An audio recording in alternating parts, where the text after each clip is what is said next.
Hey guys, and welcome to a new video in this computer vision tutorial. In this video here, we're going to do face detection with MediaPipe. So in the last video, I gave you a short introduction to the MediaPipe module that we're going to use for some optimized deep learning and computer vision. So we can both run face detection, face meshes, different kind of post estimations and stuff like that. But first of all, remember to join the Discord server. I'll link to it down in the description here. And you come join the channel here, chat with us about computer vision, deep learning, and so on. You can also become a member of the channel here if you want to support the channel even more than you're currently doing with a small monthly fee. And everything will go to create more and better quality content here on the channel. So thank you guys. So I was now going to into the code here, and I'm going to show you like step by step how we can actually like set up this MediaPipe module here and how we can use some of the different kind of built-in methods that they have in this module here. So we can actually like do face detections, we can get the boundary box, we can get the confidence score of the face detection that we're currently like detecting in the frame. Then we're going to set it up. We have some different kind of threshold if we want to like have like over some certainty before we're showing it as a face that we're detecting and stuff like that. And we're going to see like how we can actually like get the boundary box, how we can get the confidence score of these different kind of face detections that we're going to do with this MediaPipe module here. So first of all, we need to install MediaPipe with just like a pip install in the terminal. And then we can just import OpenCV here. So we're both going to use OpenCV together with MediaPipe here. So we're going to use OpenCV to actually like load in the image from the webcam.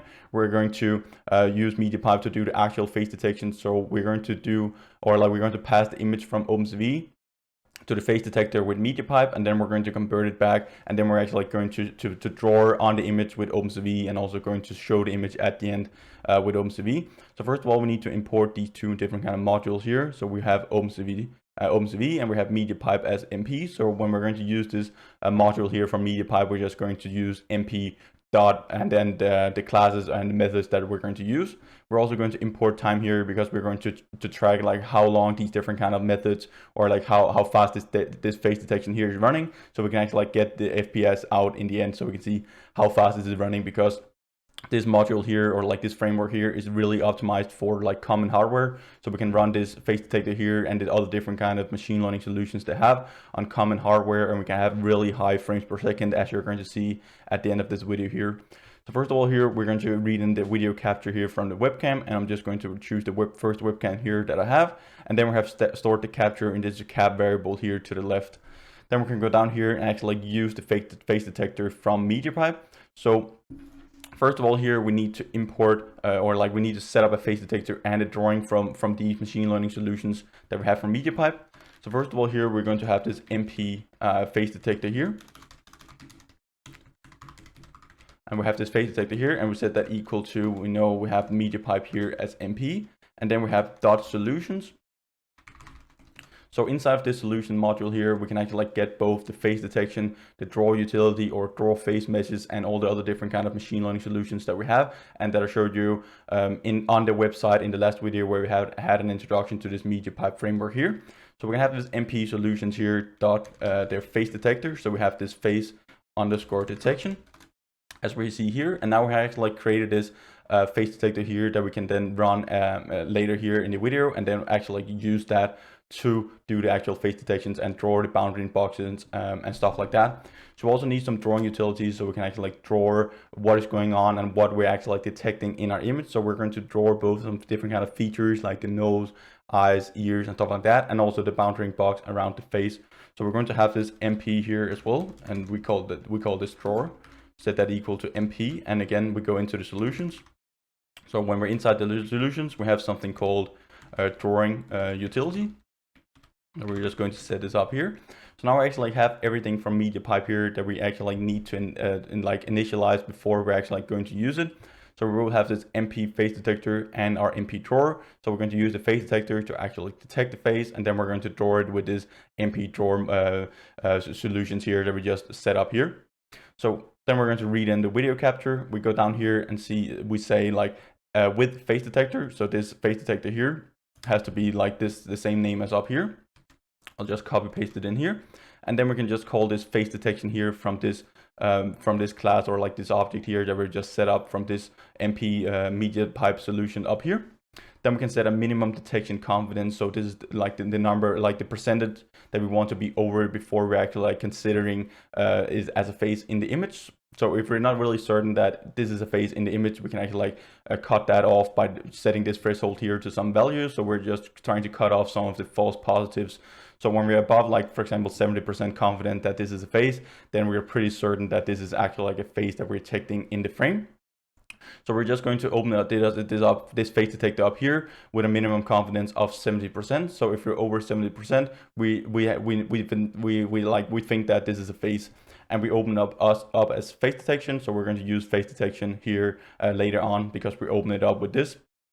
Then we go down here and have this while loop here that is just running as long as we're getting frames in from the webcam. So as long as our capture here is opened, we're just running this while loop here. Then we have this cap read here, so we're actually like reading in the frame or the image from our webcam every time we run through this for loop here. And then we're going to store it if it was a success, if we could actually like load in or like read in an image from our webcam. And then we're going to store the image or like the actual frame here in our image variable here that we can use later on to do the actual like processing of phase detection and also drawing on this image here, showing it at the end. First of all, here we're just going to set this start here. So we're going to time our code, how long it actually like takes to do all of this processing here after we're loaded in our image. So right after we're loaded in our image, we're going to start this timer here. We're going to run all the different kind of algorithms on our image doing the phase detection. And then we're going to like try to capture how long it took to do this processing. And then we can actually like get the number of frames per second that we have with this algorithm. First of all, here we're going to convert our image from BGR to RGB because OpenCV uses BGR when they load in the image, and when we're going to do the processing with the MediaPipe module, they actually like use RGB images, so we need to convert the channels in our image. So we're going to do that with the CVT color function here from OpenCV. We pass it in the image and we just store it in the image here again, so we just override our image and we convert it from BGR to RGB. Then we can actually like process the image and find the actual phases. So the actual function or like methods that we're going to call from this phase detection here. And again, we need to have this phase detection up here because we imported it as phase detection here. So we can actually just call phase detection.process. So this is the method that will process the image and find all the phases that it can find in this image that we pass to this method here. We're just going to pass in the image here that we read in from our webcam, and then we're going to store the results in this variable or like this object over here to the left, and then we can do a lot of different kind of things with this results variable here. So after we have actually like processed our image and we've found the phases that we can actually like track in the image, then we're going to convert our image back to our BGR, so we can actually like display our image in OpenCV, and so it doesn't really look that messy with the colors and stuff like that. So we're going to convert it back here from RGB to BGR with this function. And then we can actually like go down to the more like cool and nice things here where we can actually like run and do different kind of stuff with our detections. So now we have actually like processed our image, we've found the faces, and we've stored everything in this results here. So then we can actually like go down here in the if statement here and do some different kind of things. So for example, in the results here, we're just going to check if there's any detections. So if there's any detections in our result here, if we have found any faces in our image, then we can do some different kind of stuff down here in our if statement. First of all, here we're just going to have a for loop where we're going to run through all the different kind of detections that we have in our image. And then when I'm going to run the program, we will get different kind of detections, and I will be in the front of the camera here. So we'll actually like get one detection per image that we load in from our webcam. So first of all, here we have this if statement. We're going to have this for loop here where we're going to have an ID. So we have an individual ID for all the different kind of people or like faces that we're going to track in the image. And then we're also going to have just the detection here. So we're both going to have a detection, an ID, and a detection. And then we can actually just call this enumerate here. And then we're also actually just going to enumerate the detections that we have from this results up here. So we can actually just copy paste this here and pass it into here. So we're just going to enumerate, or like we're going to have a for loop running through all of the different kind of detections that we have. And then we will give it an ID, and we're going to have the detections where we can get the actual bounding boxes from as well here. So we're going to have this for loop here. And then if we want to just draw the bounding box around the face that we have detected with MediaPipe here, we can actually just go down here and we can just call our MP draw. And then from MP draw here, we can actually have a method here that called draw detection. So we'll have this method here that we can call, and then we're just going to say we want to draw on the image that we loaded in from our webcam, and we converted it back to RGB here from BGR, so we can actually like draw directly on this image here and show it later on with the image show here in OpenCV. So we're going to have this image here that we want to actually like draw on, and then we also want to like give it the detection that we want to draw. So we're going to have this detection here. So each time we have a detection, we're just going to draw that on our image with this draw detection method here from MediaPipe. So this was everything we had to do to actually like be able to run our code, have the face detector running on our webcam. So every time we load in a frame, we do all these different kind of like processing steps here. And then we just have this follow-up here running through all the different kind of detections that were detected in the image. And then we're just going to draw the bounding box around that face. So here I'll just hit Control B here, and we actually like run the program. So now we can see here we get up the webcam and we get the frame here that we have from ImShow, because down here at the bottom we're just both tracking the FPS, as I'm going to show you later on as well. So we can see that we get the FPS up here in the left corner, and we can see that we're running like around 250 to 300 frames per second, and we can see that the frame is not laggy at all, even though we're running actually like a face detector, both extracting different kind of features in our image. So we can see here that we have some red dots for both the eyes, the ears, the nose, and the mouth. So we're tracking different kind of features in the face, and then we're actually combining all of those, and we have this bounding box here drawn around our face. So we can see that we're running really high frames per second. We don't really have any laggy frames. So this this MediaPipe framework here, or module, is really well optimized for running on common hardware. I'm just running on a CPU right now.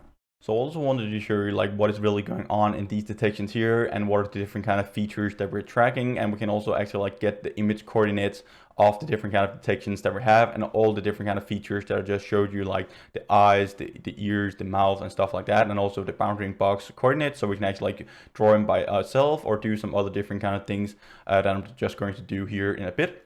So we can just go down here and we can actually just print out the ID here. So we're both going to print out the ID, and this is if we have more or like several people in our frames, then we can actually like assign an individual ID to each of those faces that we're tracking in the image. So we can print an ID here, and then we can actually also print the detections here. And if we're just going to do that, and we're going to run the program here as well, then I'm going to show you like what is actually like going on here when we're printing out the results here. So we can see down here, if we go down to the bottom, we're both printing out the FPS here. We're printing out an ID label. So in this case here, I just got assigned ID 0 because we only have one person here in the frame. We get a confidence score here. So our face detector is actually like 97.5% certain that this is a face that it is tracking, or like that it has detected in the frame. We also get some different kind of like local information that we can access individual by just having this face detection here, and then our detection dot local data dot relative bounding box if you want to access in each of these individual like coordinates here, or like the bounding box or different kind of key points. So we both get like a format here, so the relative bounding box here, and we can just access that, as I just said, with with a dot, and then we can just access each of the individual like attributes here, or individual coordinates here in our frame. So we get an X min here, and we get a Y min here. We get a width and a height. So this is the actual bounding box in the image. So if we want to get these different kind of features here, we can actually like just go in, get these ones here, and they actually like scale from 0 to 1. So we actually like need to go in and convert that back to the actual width and the height of our image as well. So these are just like normalized coordinates here, so we can use that later on, as I'm going to show you. We also get some relative key points here for all the different kind of features. So these are the red dots that I showed you when we ran the program. So we get all these different kind of coordinates here that we can go in and individual do different kind of stuff with. So this draw detection function here, it just draws all of these different kind of like coordinates and all of this information here on the frame. But if we want to do something customized or something like that, we can also go in, get each of the individual like coordinates here in the faces. So now I'm going to show you how we can actually like access each of these individual image coordinates here that we're actually like detecting, both for the bounding box and also the other different kind of features that we're tracking in the face. So if we go down here, we can actually like access each of these individual coordinates here, as I just told you, with this dot operator. So we can go down here and we can create a bounding box here in this variable, and then we just set that equal to the individual detection, so the detection that we're actually like detecting in our frame. And then we can call this dot here, and then we can actually like get this location data down here, and then we can access the relative bounding box as this format down here. So we can just have this detection dot, and then we can have location, and then underscore data, and then we can actually like access the relative bounding box by just having another dot here, and then we can just type in relative bounding box. Bounding box. So we can actually like access the bounding box like this here. So now when we're actually like running this program, we will store the whole bounding box in this bbox variable here, and then we can do another different kind of stuff with that, where we're going to draw the confidence score on top of that bounding box that we're detecting in our frame. So if we go down here, and we can actually like create a new bounding box here. So first of all, we need to get the image shape, because we know that these values here is actually like normalized. So we have values between 0 and 1, and we need to rescale that back for our image dimensions.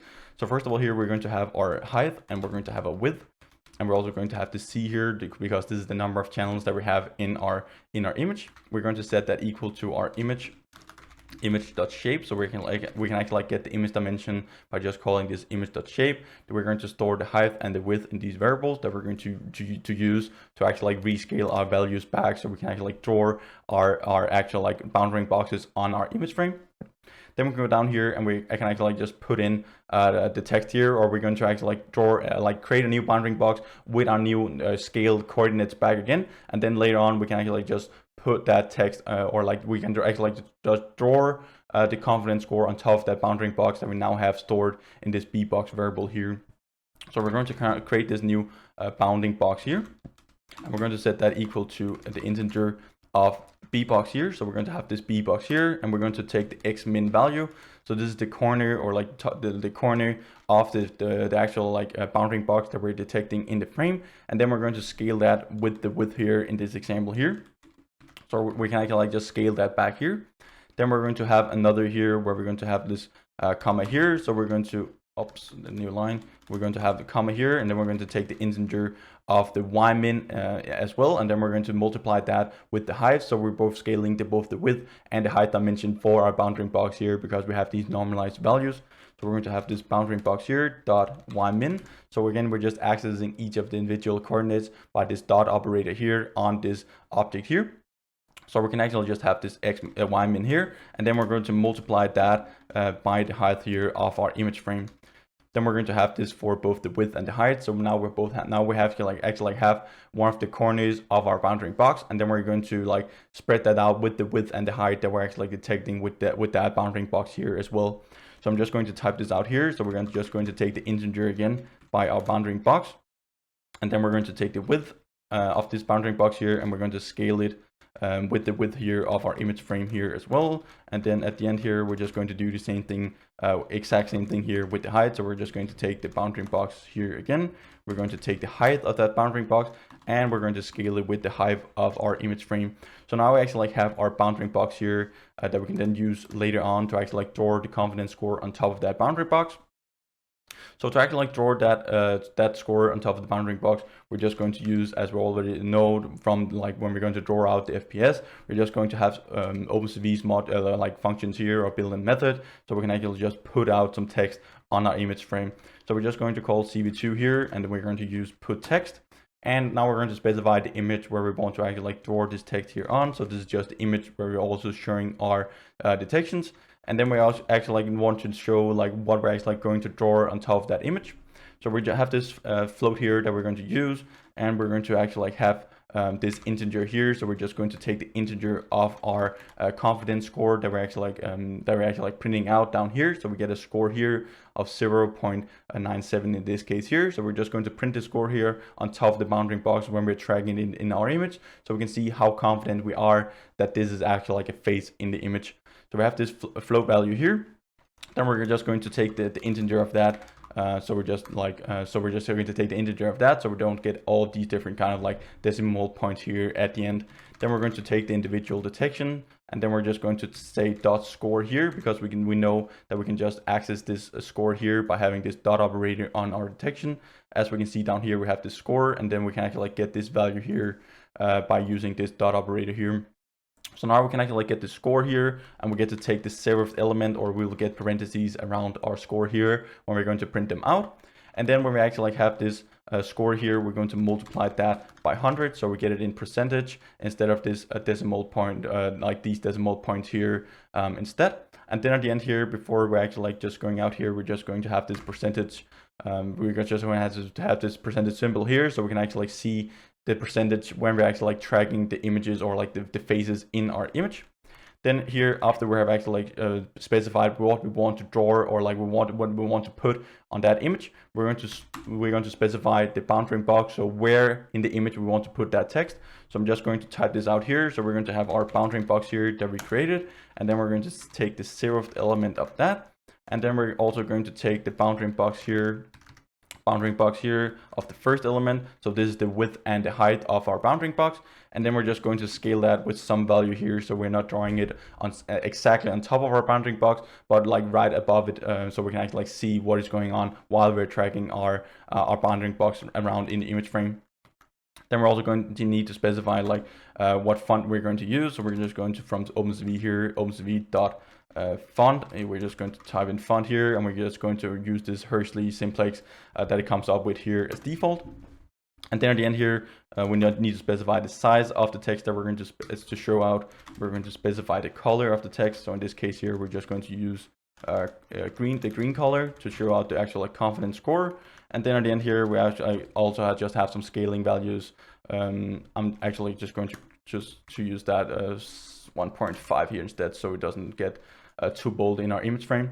So now we actually have all the different kind of information that we want to actually like both draw our bounding box. We want to detect the faces in our image. So we can do all these different kind of things here with these like few lines of code here. So we're just going to use the face detector from MediaPipe. We're going to use OpenCV to both like put out some text on the image, draw like the bounding box, convert it back and forth between BGR and RGB color space. So with just these lines of code here, we're actually just going to draw the detection that we detected. We're going to get the bounding box. We're going to draw the confidence score on top of the bounding box. And this was everything we had to do to actually like be able to run this face detector here, like this very well optimized face detector on common hardware and get a really high FPS. Down here at the bottom, we're just going to time the FPS. We're going to have the FPS here, which is 1 over the total time. So the total time it took to do all of this pre-processing or like this processing here and detection of faces in the image frame. Then we're going to put out the text here, the number of frames, and we're also going to image show down here. So we're actually like showing what is going on in our image frame. Down here at the bottom, we're just going to wait if we hit a key on our keyboard while we're in the image frame, or like in our window, we're just going to terminate the program here, and then we're going to release our capture, or we're going to release our webcam here at the end of our program. So for now, run the program here at the end here. So this is the final program with this MediaPipe face detector here. So now I've hit Control B and we're now running the program here on our CPU. We can now see that we get the face detection as we saw in the previous example, where we just had the bounding box and the different kind of features here that we're tracking. But now we are actually like also tracking the bounding box here. We're storing the bounding box in our own variable, and then we're actually like drawing the confidence score here on top of the bounding box, as we can see here in the image frame.